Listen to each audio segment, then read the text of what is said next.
Hello, welcome to Caroline's Crash Course. My name is Caroline. I'm an alcoholic. Hi, Caroline. Hi, everybody. Welcome. We're glad you're here. Let's open this meeting with a moment of silence, followed by the Serenity Prayer. God, grant me the serenity to accept the things I cannot change, the courage to change the things I can, and the wisdom to know the difference. All right, this is only one person's perspective. It's mine. Take what works. Comments are welcome. Intimate or personal sharing can be sent to my email at meetgodwithme@gmail.com. Any inquiries about anything really can be sent there. I like to talk to people. Also, workbooks. I have workbooks available upon request, free of charge. Listen, you don't have to do nothing for it. Just ask. So you gotta do. Okay. Today we are in the book of Acts. We're in step 3 still. Getting through step 3. Man, this is great. This is great stuff.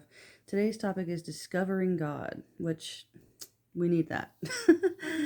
It's like discovering God, like he didn't already exist, like we found him.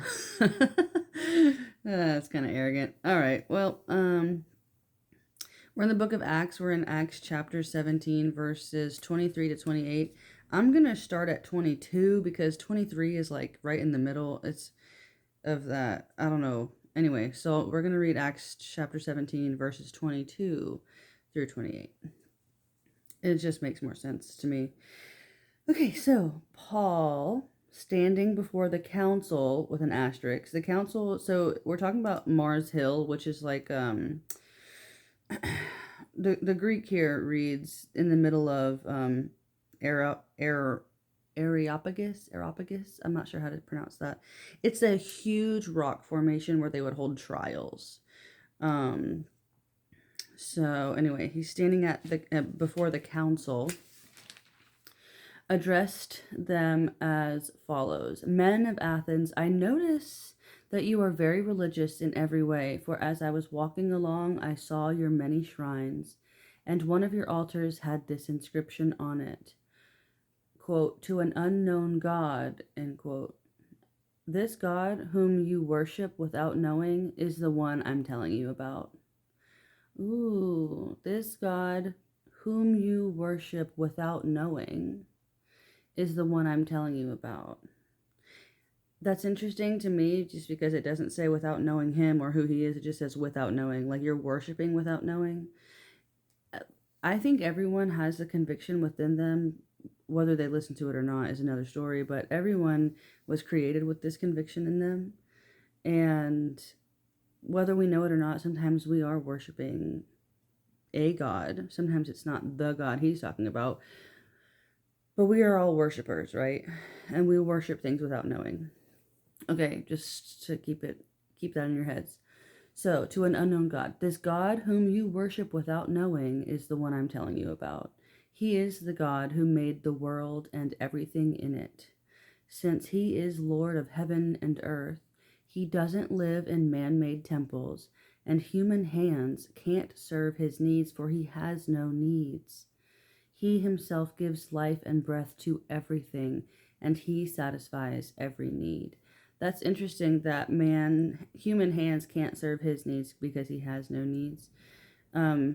But we often think that we can just do enough service or be a good enough person through our actions without having faith or belief or a confession of religion, I guess, or which, take that as you will. Like we think that our actions are going to be enough without having a true faith or conviction. Wrong again, Robin. Okay, so look, it's in the Bible. Don't come for me. Okay, your actions aren't enough, although they are a huge part of it. Faith without works is dead, right? So we have to have both, but you can't just have faith with no action because it's dead. You can't just have action with no faith because then you're, I guess, a hypocrite, right? Okay. So, from one man, and there's an asterisk there, and the Greek here, the word man, okay, so listen. There are words in Hebrew and Greek that when translated to English, sometimes we use the same English word for these different Greek words. Greek and Hebrew, Hebrew specifically, but has three meanings, three roots to each word. So sometimes it's out of, the scholars that wrote the Bible, okay, I'm not questioning them. They did a great job. Okay.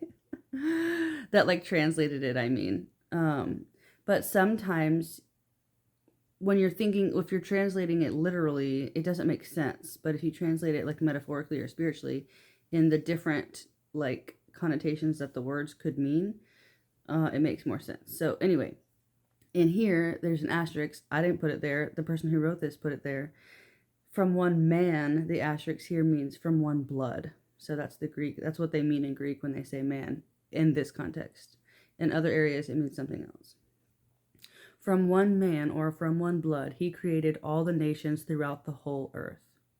He decided beforehand when they should rise and fall, and he determined their boundaries. Okay, it's like it's already been written, right? God already knows.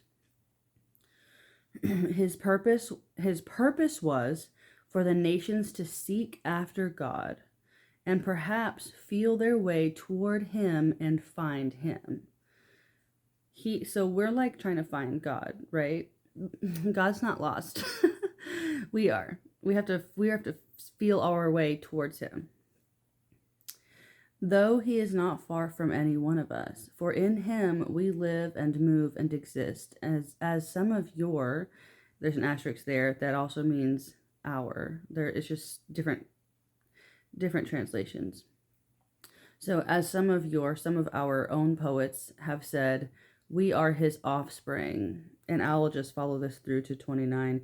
And since this is true, we shouldn't think of God as an idol designed by craftsmen from gold or silver or stone. This is basically saying, like, in some 12-step programs, they decided to put your own conception of God in there, your own understanding of God. So God isn't who you create him to be. God is who he is. And I think people take that out of context in 12-step rooms. What they mean is God as you can understand him today. It doesn't mean like you're creating your own God. Some people do that or try to do that, and it doesn't work. We can easily see why. There is one God and it says that in the book as well. So I don't know where they got that idea, but anyway, people just want to make things fit what they think and what they feel instead of just reading the words. They're very simple. Okay. So, into our little 12-step devotional, Discovering God, we made a decision to turn our wills and our lives over to the care of God. Before we can turn our lives over to God, we need to have an accurate understanding of who he is. I'm just going to pause. Listen, this is my perspective. Like I have already, the disclaimer in the beginning, okay, some people forget. If what I say does not jive with you, that's fine. I'm not trying to argue. This is just my opinion and also my experience just reading through the Bible and trying to make it make sense. It doesn't have to be your experience. Like you don't have to agree with everything I say or believe everything I say. Like read the Bible for yourself and get your own understanding of it. Please. I have no qualms about that. I would encourage you to form your own opinion. Okay, anywhoozles. Before we can turn our lives over to God, we need to have an accurate understanding of who he is. It is crucial that we entrust ourselves to the God who loves us and not to the God, in quotes, lowercase g, of this world who seeks only to deceive and destroy us. So not the real God, a deception of God. Okay. The Apostle Paul described the deceiver this way. Satan, who is the god of this world, has blinded the minds of those who don't believe. They are unable to see the glorious light of the good news. They don't understand this message about the glory of Christ, who is the exact likeness of God. That's from 2 Corinthians. Has Satan deceived us? How can we be sure that we have a true understanding of God? Well, if you're being deceived, if there's deception, if there's destruction, it's not God. Okay? It's not the God who loves us. I mean, like, if you're experiencing personal destruction, personal deception, like, there are things that happen in the world that are within the boundaries of God's will, as we just read in the scripture, that seem terrible or unjust or unnecessary or whatever. God allows some of those things to happen. I'm not saying that, like, yes, only good. They're only good if you see good. That only the only place that comes from is God. However, there are some things that don't look good that are also God's will. Just because we, with our human eyes, see things that don't look good, doesn't mean it's like, oh, that's the devil or that was man. Sometimes God allows these things that don't appear to us to be good to actually work in his favor. Like all things work to the glory of God, right? So we that's like God's will necessarily, like God's will, his actions, his life, I guess, God's will in life. We don't have to understand that. That's not our job to understand. If we understood that, we would be God. Our job is to have faith and trust in him even when we don't understand. That's what faith, I mean, that's what that means, having faith in the lack of, with the lack of knowledge, having faith anyway, right? Or having a belief anyway. Okay, sorry. So has Satan deceived us? How can we be sure that we have a true understanding of God? That's between you and your creator. I can't tell you the answer to that. When Paul addressed the men of Athens, he said, I saw your many shrines, and one of your altars had this inscription on it, to an unknown God. This God whom you worship without knowing is the one I'm telling you about. His purpose was for the nations to seek after God and perhaps feel their way toward him and find him, though he is not far from any one of us, for in him we live and move and exist. So God's purpose is for the nations to seek after him and perhaps feel our way toward him and find him. If that's not what you're doing, you're not fulfilling God's purpose. Don't come for me. It's in the scripture. Even though God may be unknown to us, he is near and willing to reveal himself. God has promised that if you look for me wholeheartedly, you will find me. That's a recipe sentence. It's a catch. We love those. If you look for me wholeheartedly, you will find me. Turning over our will involves accepting God as he is, instead of insisting on creating him in our own image. Look, God created us in his image. We didn't create him. And thank God for that. Thank God we didn't create him in our image. Can you imagine what a self-centered, just terrible, oh God, that would be? Oh my gosh. When we seek God with an open heart and mind, we will find him. Okay, that made me think of when when it says we have to accept God as he is instead of insisting on creating him in our own image. That made me think of a quote from the Jurassic Park movie. I'm about to age myself and also make myself a nerd real quick. But the guy's like, God creates dinosaurs. God destroys dinosaurs. Man creates... Oh, no, sorry. God creates man. Okay, let me start over. God creates dinosaurs. God destroys man. Wow. God creates dinosaurs. God destroys dinosaurs. God creates man. Man destroys God. Man creates dinosaurs. And then the lady was like, oh, dinosaurs eat man, woman inherits the earth. Which, that's funny. But that's the context is like, we try to do things against God's will. Like, I had made a kind of a spoofy little post about that because the people are trying to bring back these animals from the dead or whatever from extinction. I'm like, please don't. God extincted them on purpose. Like, yeah, what are you doing? Our ecosystem cannot support these animals that do no longer exist. Okay, that was intentional. But anyway, I don't know. I'm not God. Try to play God if you will, and create dinosaurs. Dinosaurs are gonna eat you though. All right. Discovering God. Let's get into our questions. I'm just being a Looney Tune this morning. I don't know. It's morning for me, and sometimes I'm a little loony in the morning. So, question number 1. How does my life reflect my image of God at any given moment? Okay, so at first I thought it was like, oh, my image of God, like Christ. So in my changed behavior, like I've become more caring, compassionate, disciplined or whatever.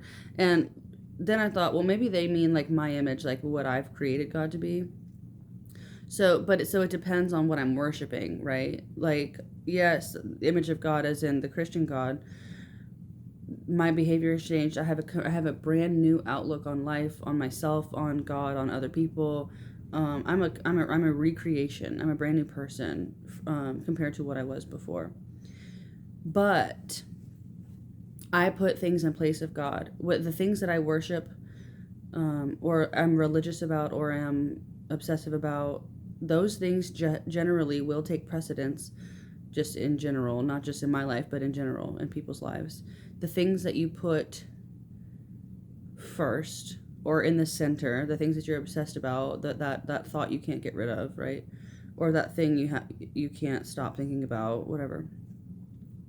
If that's what I'm worshiping, if that's the center of my life, if that's my religion, like your religion would be the center of your life, like the thing that you worship, and then all things spring from that, right?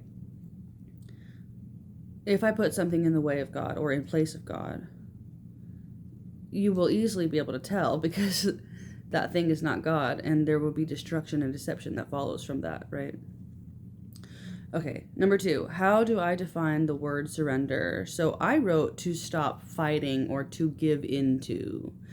And because we've been talking about how this concept of giving up, this concept of surrendering our will, it's not a foreign concept to us. We've been giving up our will to our whims, to our selfish desires, to our addictions or compulsive behaviors, to other people, even, our dependencies, our codependencies. We're comfortable giving our will over. But why don't we feel comfortable giving it over to God? Probably because we can't control God. We think we can control the other things that we give our will to, but we can't. So it really doesn't make any sense. Ooh, that light just changed. We don't like that. Okay. Okay, yeah. So how do I define the word surrender? To stop fighting or to give into. That's just me. Whatever yours is, that's cool. And then number 3, what is the difference between my will and my life? Okay, so for me, my will would be like my intention or my power. When I think of like God's will, that's what he creates to be, right? His will. God's will be done, right? So when I think of my will, like the things that I try to create, my intention, my manifestation or whatever, I don't really believe in manifestation, but my power generally produces some baleful results. And then my life would be like my actions and the results of those actions. So like whether it was my intention or not, my life today is a result of the actions that I've taken. It's also a result of the actions of God on my life or others around me. Although you can't always see that at the time, but I can definitely tell how I have the position that I'm in my life today. There are certain things that are definitely a consequence of my action, and then there are other things that are just like, wow, how did this come to be in my life, right? It was definitely either like the glory, the grace of God, or like God intervening in other people's lives who then stepped in and had a hand in my life. That I'm very grateful for that. Okay, any hoozles. That's a little off topic, but yay, we're getting through it. All right. Anyway, Jesus loves you. I love you. Make it a great day. The choice is yours. And if your today is over, then make it a good tomorrow. The choice is still yours. And I do hope you choose to have a great day.